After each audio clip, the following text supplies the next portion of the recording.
Welcome to the Leadership Spark podcast, where we equip you to be the great leader your people deserve. This is Corey, and today I want to wrap up a 3-day focus on this idea of self-limiting beliefs and how there could be these hidden blockers of belief that you have and that I have that could be, in an unintended, unintentional way, blocking the leadership impact or preventing us or limiting our leadership impact, and in some cases, maybe even limiting your career opportunities as a leader and your ability to take on more responsibility wherever you are. And so yesterday we went through the first 3 beliefs, and today we're going to go through the last 4. And so I'll share what these beliefs are, and then I will give you a new way to think that could reverse that belief that hopefully will not be a limiter of you, but to be a catalyst for you to be able to get to where you want to get to as a leader. And so the 4th belief that we can believe that could limit us is this, is that I can't make a mistake.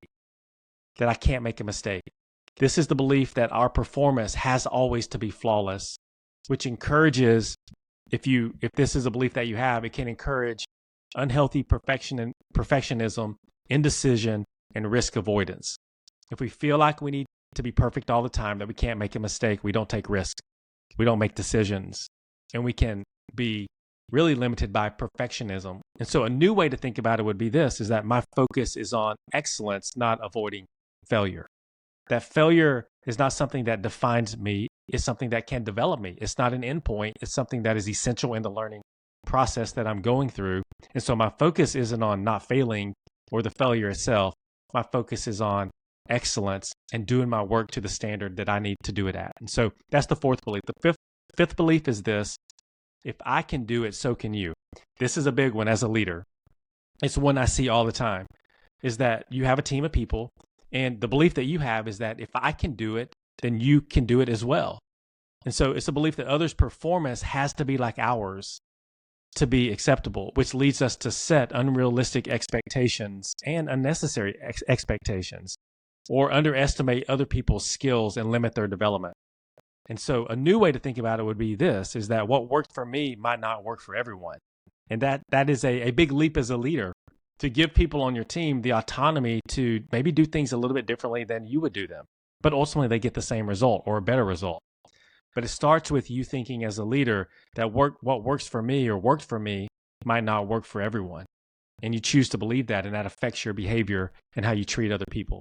Okay, the 6th one is this, is I can't say no.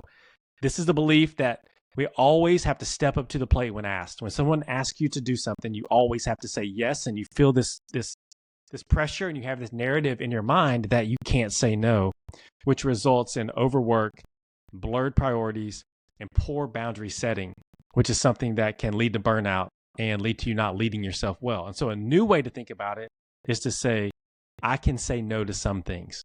There are some things as a leader you can say no to. In fact, the go and do for some of you is to go tomorrow to work or today at work and say no to something. Get a rep in saying no to something, because you have a tendency to believe that you have to say yes to everything, and there will be unintended consequences of that if you do that for long periods of time, because you can't do everything. All right, the last one is this: I don't belong here. There could be this narrative in your mind that you don't belong wherever it is that you are, that I don't belong here. It's the belief that you don't fit in where you are or at your level. Could be a little bit of the imposter syndrome, which we've talked about on this podcast. And that's gonna fuel this debilitating imposter syndrome, and it could lead to self-sabotage. It could lead to reducing our ability to do things that we need to do as a leader, like communicate, or visibility or influence can be impacted by this if we believe that we don't belong where we are. And so a new way to think about it, if that is a belief that you have, is I belong wherever I am, and that you're telling yourself the story that wherever I am, I belong there. You are in a position that you're in as a leader because someone believed in you. Someone believed that you belong where you are. And so start believing that yourself, and don't let the belief of I don't belong here limit you. And so over the last 3 days, we've talked about this idea of self-limiting belief. We've unpacked 7 potential beliefs that are blockers to your leadership impact, your leadership growth, your leadership opportunity.